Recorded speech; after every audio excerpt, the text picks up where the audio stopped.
আসসালামু আলাইকুম, ওয়েলকাম করছি রিয়াসাত আজিম। ভিন্ন ধর্ম মতাদর্শী যারা শুনছেন সবার প্রতি আন্তরিক কৃতজ্ঞতা। বাংলাদেশ প্রিমিয়ার লিগ বিপিএল নিয়ে আলোচনা করতে চাই। আপনারা অনেকেই অনেক ধরনের প্রশ্ন করেছেন আমাকে নানাভাবে। এক নাম্বার প্রশ্ন যেটা, বিপিএল ম্যানেজমেন্ট ফার্ম নিয়ে এখন পর্যন্ত বাংলাদেশ ক্রিকেট বোর্ড অফিসিয়ালি কোনো ডিসিশন দেয় নাই। দ্বিতীয় যে প্রশ্নটা করা হচ্ছে যে 48 ঘন্টা মানে দুদিনের মধ্যে according to Iftekhar Rahman Mithu, chairman media committee, তিনি জানিয়েছিলেন বাংলাদেশের ক্রিকেট বোর্ডের সাথে যেসব অর্গানাইজেশনস, যেসব প্রতিষ্ঠানের আসলে ম্যাল ডিলিংস হয়েছে, বাংলাদেশ ক্রিকেট বোর্ড যাদের কাছে টাকা পায়, ডিফল্টার যারা, তাদের একটা লিস্ট গণমাধ্যমে প্রকাশ করা হবে। মিডিয়া কমিটির চেয়ারম্যান, গণমাধ্যম নিজে ডিল করেন, তিনি সেটা বলেছেন, কিন্তু সেই জিনিসটা এখন পর্যন্ত আমরা দেখি নাই। থার্ড যে পয়েন্ট, আসলেই বিপিএল কবে থেকে শুরু হবে এই ব্যাপারে কোনো ডিসিশন এসেছে কিনা, মোটামুটি ডিসিশন ডান, সেই তথ্যটা আপনাদেরকে জানাবো এখনই।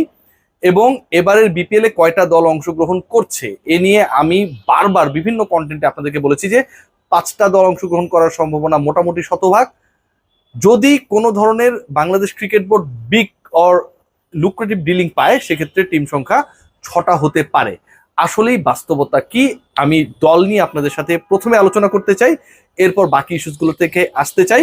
এবং সাব্বির রহমানকে কেন্দ্র করে রংপুর এবং বরিশালের বাইরে, রংপুর এবং বরিশাল, আবারও বলছি, বিপিএল এর সবচেয়ে গুরুত্বপূর্ণ যে দুটা দল, ফরচুন বরিশাল এবং রংপুর রাইডার্স, বসুন্ধরা গ্রুপের দল, অনেক বড় সময় ধরে বাংলাদেশ ক্রিকেটে কন্ট্রিবিউট করছে।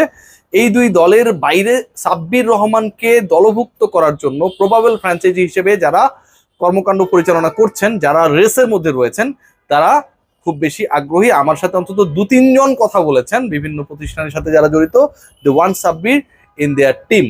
এই ডিসকাশনটাও করব। তার আগে একটু ক্লিয়ার করতে চাই যে টোটাল কয়টা দলে বিপিএল হবে, কারা অংশগ্রহণ করছে। শুরুতেই আপনাদেরকে ক্লারিফাই করতে চাই, আপকামিং বিপিএল 5টা দলের বেশি নিয়ে হচ্ছে না। লাস্ট বিপিএল যদি আমরা দেখি সেখানটায় ছিল 7 দল, এবারের বিপিএল এ 2টা দল কমে গেছে, 5 দলের বিপিএল হবে। 5 দলের বিপিএল যদি হয়, তাহলে আমি যেই আলোচনাটা করছিলাম একটু আগে, যে রংপুর অ্যান্ড বরিশাল এই দুই দল কনফার্মড, যে যাই বলুক না কেন, এই দুই দলকে বাদ দেওয়ার, এই দুই দলের বাদ পড়ার কোনো ধরনের লজিক্যাল রিজন নাই। অন্য সবাই এক পাল্লায়, এই দুই দল আরেক পাল্লায়। সো রংপুর এবং বরিশাল ফিক্সড। এই দুই দল যদি ফিক্সড হয়, বাংলাদেশ ক্রিকেট বোর্ডের এই মুহূর্তে সবচেয়ে লয়াল কাস্টমার। বাকি থাকে 3টা স্পট। দেখুন, রংপুর এবং বরিশালের টেকনিক্যাল জায়গা যেটা, সেটা হচ্ছে নট রংপুর নাইদার বরিশাল, তারা কিন্তু বিপিএল এর কোনো ভেন্যু না। বিপিএল এর ভেন্যু হচ্ছে ঢাকা, বিপিএল এর ভেন্যু হচ্ছে চিটাগং, বিপিএল এর ভেন্যু হচ্ছে সিলেট। এবং এই 3টা জায়গাতেই বিভাগীয় শহরে আপকামিং বিপিএল হবে। এবং রংপুর বরিশাল অংশগ্রহণ করছে, তাদের সাথে যেই 3টা দল অ্যাড হবে, তার মানে কি এটা দাঁড়াচ্ছে যে ওই 3টা দলের একটা ঢাকা, একটা চট্টগ্রাম, একটা সিলেট, যেহেতু এই 3 ভেন্যুতে খেলা হবে। নো, এমন একটা ঘটনা ঘটতে যাচ্ছে যেখানটায় হোস্ট যেই শহরটা হবে, 3 শহরের এমন একটা ঘটনা ঘটতে যাচ্ছে যেখানে হোস্ট একটা শহর ধরেন হচ্ছে, কিন্তু সেই শহরের টিম আপকামিং বিপিএল এ না থাকার একটা বিশাল প্রবাবিলিটি তৈরি হয়েছে। ঢাকা বিপিএল এ থাকছে, কোনো ডাউট নেই, কিন্তু ঢাকার মালিকানায় যারা ছিলেন তারা থাকছেন না, তাদেরকে রাখা হচ্ছে না। শাকিব খানকে সামনে এনে যারা ব্র্যান্ডিং করার চেষ্টা করেছিলেন, তাদের ম্যাল ডিলিংস, এবং একই সাথে প্রথম আলো রিপোর্ট অনুযায়ী ফিক্সিং কাণ্ডে সন্দেহভাজনদের তালিকায় নাম থাকাটা বাংলাদেশ ক্রিকেট বোর্ডকে, বিপিএল গভর্নিং কাউন্সিলকে অনেক বেশি বিব্রত করেছে।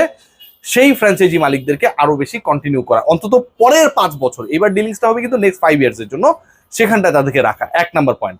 তার মানে ঢাকার ফ্র্যাঞ্চাইজি থাকছে, কিন্তু ঢাকার মালিকানায় একটা বড় পরিবর্তন আসছে। কারা আসছে সেটা আমরা জানি না। What about Chittagong? Chittagong kings থাকছে কি থাকছে না, এই ব্যাপারে যখন আমি সামির কাদের চৌধুরী ভাইকে প্রশ্ন করেছিলাম, তারই ডাকা একটা প্রেস কনফারেন্সে তিনি কিন্তু ওই ব্যাপারে কোনো ক্লিয়ার অ্যান্সার দেন নাই। সো অফিসিয়ালি আমরা ক্লিয়ার অ্যান্সার পাই নাই। এখন যে ঘটনাটা ঘটেছে, আমি যতটুকু জানতে পারছি যে চট্টগ্রাম কিংস যেহেতু ক্লারিফিকেশন দেয় নাই, বা তারা যে থাকতেই চায় এরকম কোনো ধরনের বোল্ড ডিসিশন তারা দেয় নাই, অনেকেই কম বেশি আগ্রহী হয়েছে চট্টগ্রামের ব্যাপারে। আবার একই সাথে চট্টগ্রামকে যেহেতু termination notice Bangladesh cricket board পাঠিয়েছে, সেটা নিয়ে একটা লিগেল ইস্যুস চলছে। সেটা যদি ফাইনালাইজ হয়ে যায়, সেক্ষেত্রে চট্টগ্রাম দলের মালিকানায়ও পরিবর্তন আসবে এবং চট্টগ্রাম দল থাকবে। তার মানে 2টা ভেন্যু ঢাকা চট্টগ্রাম রিলেটেড যে আলোচনাটা হচ্ছে, সেখানে ঢাকা এবং চট্টগ্রামের টিম থাকবে, বা ঢাকা এবং চট্টগ্রামের নাম পরিবর্তন হচ্ছে। বিভিন্ন আলোচনায় আপনাদেরকে বলেছিলাম যে খুলনাকে নিয়ে খুব বেশি প্রশ্ন নেই, কিছু কিছু ডিউস থাকতে পারে, কিছু কিছু ডিলিংসের ডেডলাইন ফেলিওর থাকতে পারে, but the whole structure they maintain গত 5 বছরে এটা নিয়ে খুব বড় কোনো প্রশ্ন নেই। মেহেদী হাসান মিরাজ থেকে শুরু করে যে ক্রিকেটাররা খুলনায় খেলেছিলেন, আপনারা সবাই জানেন মাহিদুল অঙ্করও লাস্ট বিপিএল এ খুলনায় খেলেছিলেন, নাসুম আহমেদ সেই দলটায় ছিলেন। সো মোটামুটি একটা ভালো জায়ান্ট কিলার টিম ছিল। সেই দল যদি বিপিএল অংশগ্রহণ করে তাহলে তাহলে সিলেটের সুযোগ নেই, তাহলে রাজশাহীর সুযোগ নেই। কারণ ঢাকা এবং চিটংকে যদি আমি অ্যাড করি, তাদের সাথে যদি থাকে বরিশাল এবং রংপুর, নাম্বার অফ টিমস 4টা হয়ে গেল।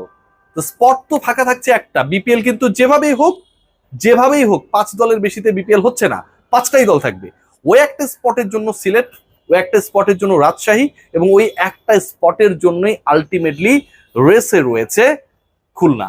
এই 3 দল থেকে কোন দল পিকড হবে সেই আলোচনা যদি করতে যাই, তাহলে অন্তত সিলেটের ফ্র্যাঞ্চাইজির মালিক অথবা নতুন কেউ যদি আশাও ব্যক্ত করে এই মুহূর্তে সিলেটকে দল দেওয়ার ব্যাপারে খুব বেশি পজিটিভিটি আমি অন্তত বাংলাদেশ ক্রিকেট বোর্ড রিলেটেড যারা রয়েছেন, বিপিএল রিলেটেড যারা রয়েছেন তাদের কাছ থেকে পাইনি।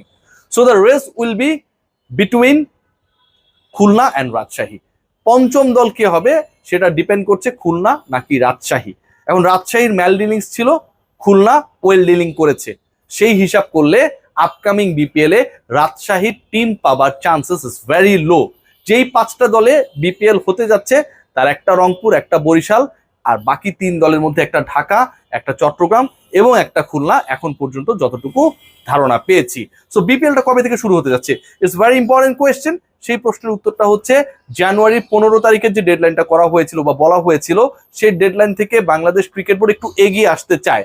মানে বিপিএল করার যে পরিকল্পনা এবং সেটা শেষের যে পরিকল্পনা, সেটা অন্তত 10th জানুয়ারির মধ্যে শেষ করতে চায় বাংলাদেশ ক্রিকেট বোর্ড। এবং সেটা যদি তারা অ্যাকর্ডিংলি করতে পারে তাহলে বিপিএল শুরু হবে ডিসেম্বরের ফার্স্ট উইকে। 5টা দলের বিপিএল করতে খুব বেশি বেগ পেতে হবে না, কারণ এখানটা আরেকটা ইন্টারেস্টিং ফ্যাক্ট থাকবে যে এলিমিনেটেড হবে আলটিমেটলি একটা দল। টপ 4-এ বা কোয়ালিফায়ার যেভাবেই বলি, এলিমিনেটর যেটাই বলি না কেন, সেই জায়গায় 4 দলকে আমরা পাবো। এবং বিপিএল এর প্রথম রাউন্ডটায় যেই দলটা আসলে ভালো দল করতে পারবে না তারাই বাদ পড়ে যাবে। So overall the discussion is that BPL মোটামুটি ফাইনাল, 5 দলের বিপিএল হচ্ছে। ও হ্যাঁ, যে আলোচনাটা আসলে মাঝখানে অনেকটা মিসিং হয়ে গেছে, কারা বিপিএল এর সত্ত্ব পাচ্ছে, মানে বিপিএল ম্যানেজমেন্টের দায়িত্ব পাচ্ছে, সেখানটায় আইএমজি পাচ্ছে, ইন্টারন্যাশনাল ম্যানেজমেন্ট গ্রুপ। এটাও ডান, 100% ডান।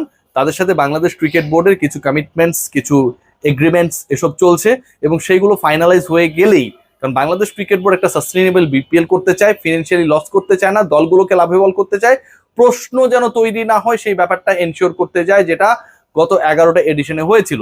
সো আইএমজির সাথে ওই ব্যাপারগুলো নিয়ে ডিলিংস হচ্ছে। আজকে আপনারা সবাই জানেন 25 অগস্ট, আগামী 3 থেকে 4 দিনের মধ্যে it will be clear officially that IMG is going to be the partner of BPL, they will manage all the teams. So BPL হচ্ছে, 5 দলের বিপিএল হচ্ছে, সেখানটায় 4টা দল মোটামুটি কনফার্ম আমরা বলে দিতেই পারি। একটা স্পটের জন্য ব্যাটেলে সামিল হবে Sylhet, Rajshahi and Khulna. Let's see what happen, always hope for the best.